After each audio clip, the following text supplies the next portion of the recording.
Amen. Merci la chorale, que Dieu vous bénisse.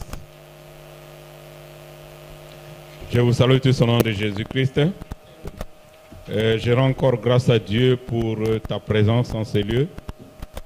Je bénis aussi le Seigneur pour toi qui nous suis en direct. Mais ça va changer un peu de temps. Je disais, ça va changer un peu de temps.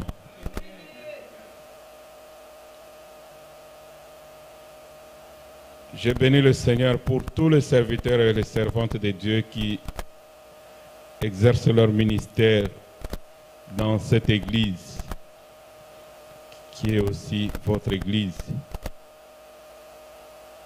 Que le Seigneur qui vous a enrôlé puisse vous récompenser afin que votre joie soit parfaite.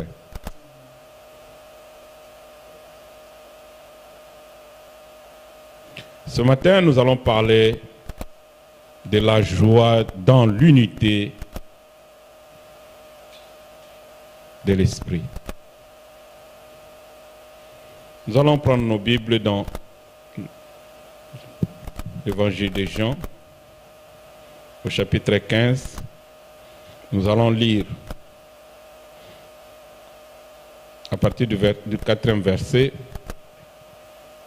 jusqu'au 7e verset. Ensuite, nous allons prendre le deuxième texte. Je disais Jean, chapitre 15, 4 à 7. Ensuite, nous allons prendre Exode, chapitre 17.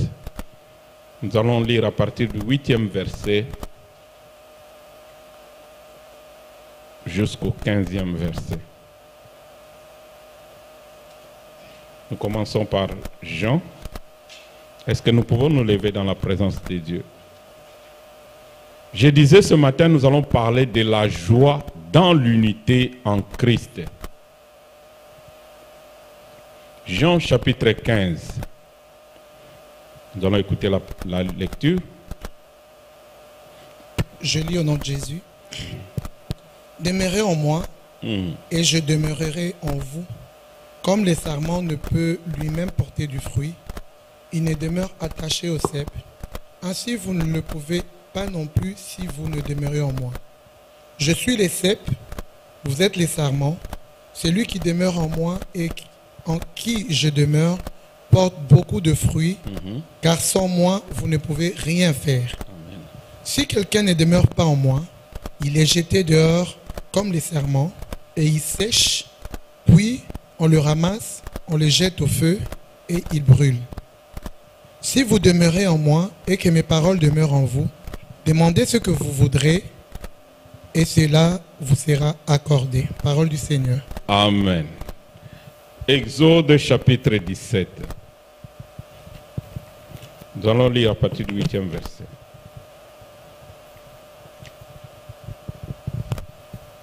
Je lis au nom de Jésus. Moïse raconta à son beau-père tout ce que l'Éternel avait fait à Pharaon et à l'Égypte à cause d'Israël, toutes les souffrances qui... Je lis au verset 8. 17.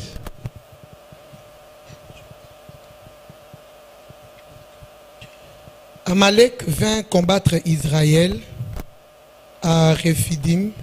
Alors Moïse dit à Josué, « Choisis-nous 2 hommes, sors et combat Amalek.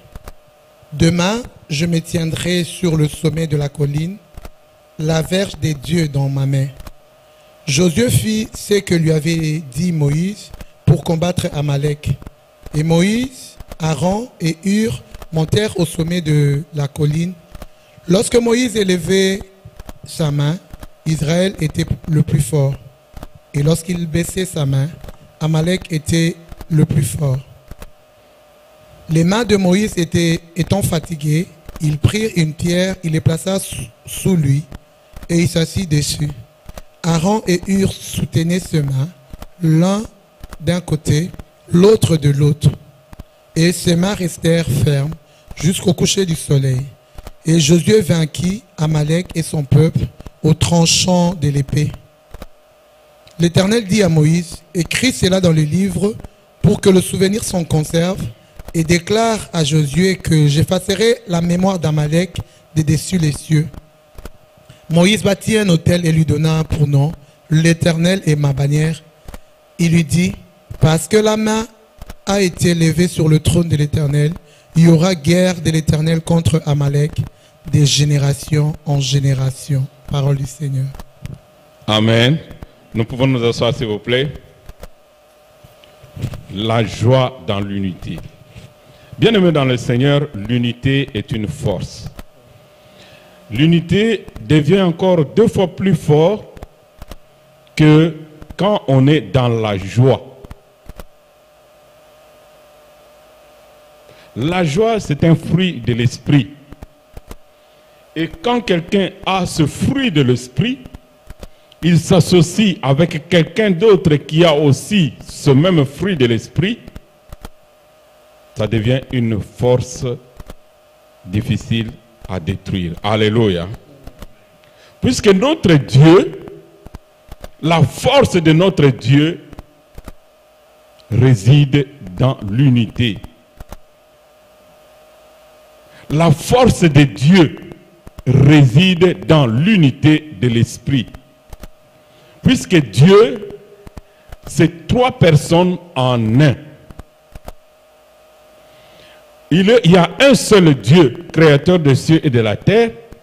Et dans ce Dieu-là, il y a le Saint-Esprit, il y a Jésus-Christ de Nazareth. Alléluia. Ils ne sont pas 3 dieux différents, mais ils sont un seul Dieu. Bien-aimés dans le Seigneur, si nous avons été créés à l'image de Dieu, la Bible dit que l'homme est composé aussi de 3 parties. Le corps, l'âme et l'esprit. Ah, j'aime bien Job qui dit, en réalité dans l'homme c'est l'esprit. Donc Dieu, nous voyons la manifestation de Dieu à travers le Saint-Esprit que Dieu a mis en nous. Puisque 1 Corinthiens, la Bible dit, ne savez-vous pas que votre corps est le temple du Saint-Esprit que Dieu a mis en nous? Alléluia. Nous sommes le temple, pas par plaisir, pas par identité, mais à cause du Saint-Esprit que Dieu a mis en nous. C'est le temple du Saint-Esprit qui fait de nous le temple. C'est le Saint-Esprit que Dieu a mis en nous qui fait de nous un temple du Saint-Esprit. Excusez-moi la tautologie. Alléluia. Comme Dieu est un, nous devons aussi être un. Jésus, quand il partait, il a dit, il a fait une prière avant de mourir. Père, je te recommande le peuple que tu m'as donné. Je prie qu'il soit un. Bien-aimés, en unité, nous sommes plus que vainqueurs. Alléluia. En unité, nous sommes forts. Alors, l'unité là va être complète quand nous serons attachés à Jésus-Christ. Alléluia. Nous devons demeurer. La Bible dit, nous devons demeurer. Si nous demeurons en Jésus et que Jésus demeure en nous. Demeurer, ce n'est pas recevoir et rester éloigné, non. Demeurer, c'est-à-dire quoi? Donc, quand quelqu'un demeure, c'est-à-dire il habite là. Alléluia. Quand quelqu'un demeure, c'est-à-dire quoi? Ils cohabitent ensemble. C'est ça, demeurer. Nous demeurons en Jésus et Jésus demeure en nous. Donc, nous vivons avec lui quotidiennement. Comme le pasteur disait l'autre fois, notre lampe doit demeurer allumée. Alléluia. Elle doit demeurer allumée. C'est le Saint-Esprit qui a allumé une lampe en nous, mais cette lampe-là doit demeurer allumée jusqu'au retour de Christ. Nani Mokonzi. Bien-aimés dans le Seigneur, nous devons être un, demeurer avec Jésus-Christ. Quel que soit le combat, mais si nous sommes unis, nous sortirons toujours vainqueurs. Nous voyons dans le texte d'Exode que nous venons de lire tantôt, Moïse, ce n'était pas n'importe qui. C'était un envoyé de Dieu, un choisi de Dieu. Au moment où Dieu cherchait quelqu'un qui pouvait affronter quelqu'un qui était aussi fort. Mais Dieu a choisi Moïse. Alléluia. Mais Moïse, malgré tous ses dons, malgré son ministère puissant, malgré qu'il était le prophète le plus puissant, puisque Jésus lui-même l'a reconnu, en disant que Jean-Baptiste était même le plus grand prophète, plus que Moïse. Ça veut dire que Moïse était vraiment un grand prophète. Alléluia. Mais malgré tout ce que Moïse avait, comme grâce de la part du Seigneur, comme ministère, il avait besoin des gens. Alléluia. Il devait s'associer avec des gens. Et nous voyons que son peuple était menacé. Amalek s'est levé contre le peuple d'Israël. Mais Moïse, qu'est-ce qu'il dit? Il appelle Josué, son frère. Il lui dit, choisis des gens. Puisque seul, tu ne peux pas y arriver. Choisis des gens, allez combattre Amalek. Moi et Aaron et Hur, nous irons à la montagne du Seigneur. Alléluia. Comment les autres vont combattre dans le champ de bataille et les autres montent à la montagne du Seigneur? Pour te dire que si l'Éternel ne combat pas avec toi dans ta famille, tu ne vas pas avoir la victoire. Donc Moïse préfère aller à la montagne auprès du Seigneur pour que quand il va invoquer le Seigneur, ceux qui sont au combat ont la victoire. Alléluia. Mais les uns, charnellement, tu vas dire, mais il aurait pu prendre aussi son arme, aller au combat. Mais non. Le combat, il se gagne d'abord en esprit. Dites Amen. Le combat ne se gagne pas d'abord physiquement. Le combat est gagné d'abord en esprit avant d'être physique. Il dit non. Moi j'irai à la montagne du Seigneur. J'irai parler avec Dieu. Pendant que vous serez en train de combattre avec les armes. Moi j'ai mes armes. Avec le Saint-Esprit ensemble, nous allons avoir la victoire. Bien-aimés dans le Seigneur, Jésus, c'est la volonté de Jésus que nous puissions être en unité de l'Esprit. Et quand tu es en unité, tu dois être dans la joie d'être uni avec ton frère. Tu dois être dans la joie de travailler avec ton frère ou ta soeur. Tu dois être dans la joie d'être uni avec ton mari. Tu dois être dans la joie d'être uni dans ta famille. Alléluia. Là où il n'y a pas d'unité, c'est une grande porte à l'ennemi.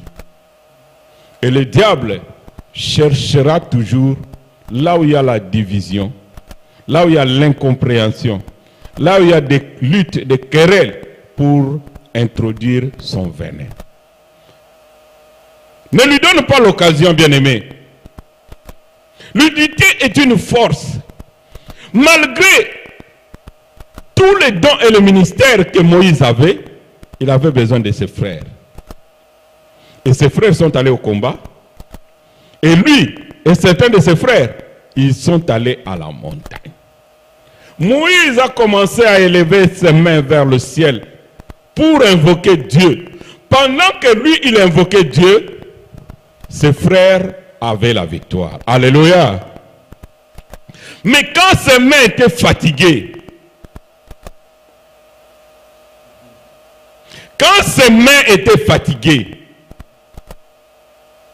puisqu'il avait des mains comme les tiens. Quand les mains sont fatiguées, il y avait la défaite dans sa famille. Alléluia. Donc, veille que tes mains ne soient pas fatiguées. Et pour que tes mains ne soient pas fatiguées, pour que les mains de Moïse ne soient pas fatiguées, il aurait fallu que ses frères viennent l'aider. Alléluia. On a toujours besoin de son frère ou de sa sœur.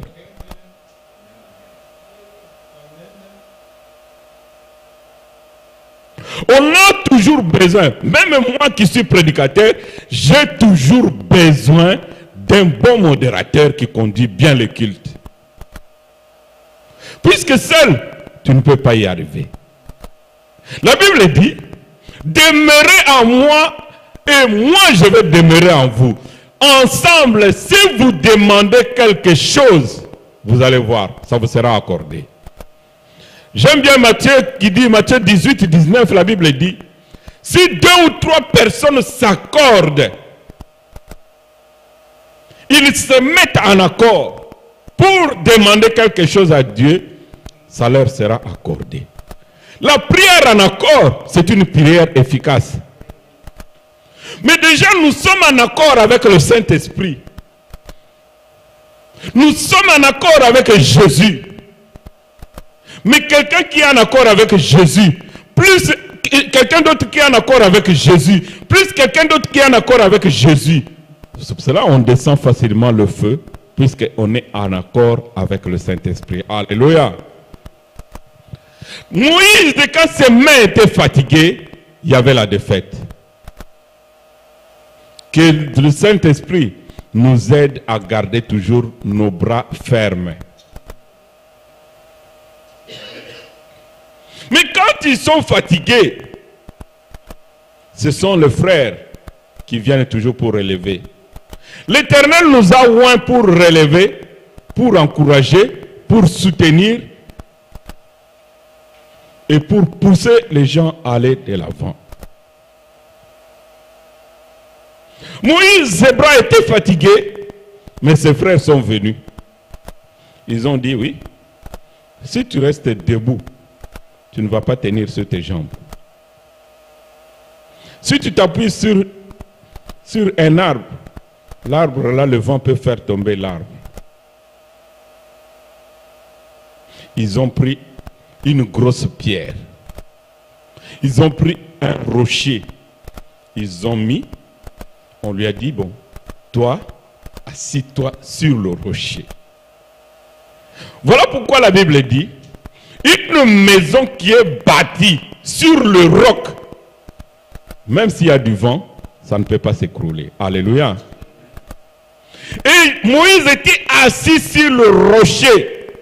Et le rocher, c'est Jésus-Christ lui-même. Moïse était assis sur le roc. Et quand il est assis sur le roc, on ne peut pas l'écrouler facilement. Avec la force du roc qui le soutenait. C'est Dieu lui-même il était assis sur Dieu. Quelqu'un qui est assis sur Dieu, qui peut le faire tomber? Qui peut vaincre quelqu'un qui est assis sur Dieu? Alors ces frères sont venus. Ils ont dit, oui, tu es assis sur Dieu, mais nous allons prendre tes bras.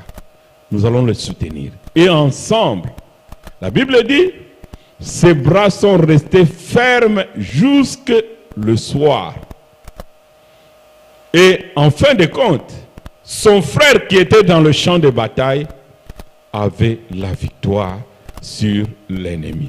Bien-aimé, Jésus dit, je cherche quelqu'un qui peut se tenir à la brèche. Si nous prions, nous demandons quelque chose à Dieu, il va nous l'accorder dans cette église. Nous avons foi que nous devons vraiment nous soutenir les uns les autres. Nous devons nous accorder les uns les autres. L'ennemi peut venir distraire les gens. L'ennemi peut venir te distraire dans ta famille. contre ton épouse, contre ton mari. Ne lui laisse pas l'occasion, puisque tu vas ouvrir une fenêtre pour l'ennemi. Alléluia. C'est ensemble que nous devons travailler pour construire. C'est ensemble que nous devons travailler pour aller de l'avant. C'est ensemble que nous devons travailler pour gagner des âmes. C'est ensemble que nous devons travailler pour la guérison des âmes que le Seigneur a mis à notre disposition. Ne sois pas complexé pour voir que ce que moi je suis en train de faire est moins important que ce que lui il est en train de faire. Non, non. Ah, j'aime bien 1 Corinthiens chapitre 3. La Bible dit, Paul, c'est l'apôtre Paul qui dit, qui est Apollos et qui est Paul? Ce ne sont que des simples serviteurs de Dieu. Alléluia. Paul a planté et Apollos a arrosé. Mais il conclut pour dire, ah, j'aime bien quand il dit, qui sont-ils? Ils sont rien, puisque c'est le Seigneur qui fait croître. Celui qui arrose et celui qui plante, ils ne sont rien du tout. Mais celui qui est plus important, c'est le Seigneur qui fait croître. Alléluia. Bien-aimé, je ne veux pas que tu puisses sentir au fond de toi que ce que tu fais est plus important que ce que l'autre est en train de faire. Non. Et ne pense pas non plus que ce que tu fais est moins important que ce que l'autre est en train de faire. Puisque l'apôtre Paul a dit, c'est rien, même si tu nettoies l'église, même si tu prêches bien, c'est rien. Mais celui qui fait quelque chose, c'est Dieu qui fait croître. Alléluia. Si tu pries pour un malade, tu es rien. Mais c'est Dieu qui donne la guérison qui est quelque chose. Si tu gagnes beaucoup d'âmes, tu n'es rien. Mais celui qui fait le grand boulot, c'est celui qui ramène ces âmes-là à la conversion, qui est quelque chose. Bien-aimé dans le Seigneur, associe-toi avec ton frère et ta sœur.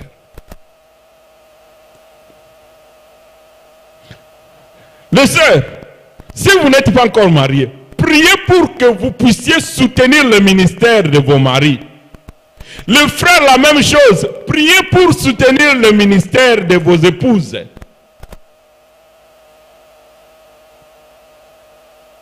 Puisque si tu ne le fais pas, c'est qu'il y aura quelqu'un d'autre qui va le faire à ta place. Alors s'il le fait, ne pensez pas seulement que c'est seulement le Saint-Esprit qui a un ministère. L'ennemi aussi a un ministère de destruction. Ne lui donne pas l'occasion. Beaucoup de maisons, de couples sont divisés à cause, soit l'un des partenaires ne demeure pas dans la parole de Dieu. Puisque Jean nous dit, demeurez en moi et que ma parole demeure en vous. La parole demeure quand il y a la conversion.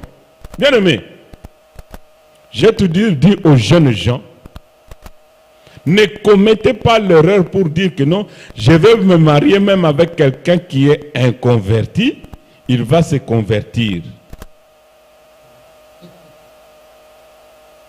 Tu vas vivre la véritable conversion. C'est un grand risque.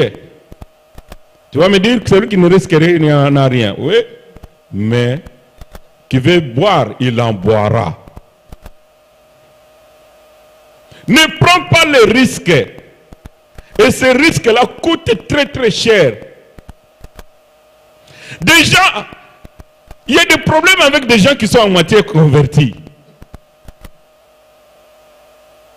Si le christianisme connaît beaucoup de soucis, c'est à cause des gens qui ne sont pas bien convertis. Hein. Puisque quand la Bible dit, 1 Thessaloniciens, si quelqu'un est en Christ, il devient une nouvelle créature. Et des choses anciennes sont passées. Cette personne-là, c'est-à-dire quoi? L'ancienne personne, elle est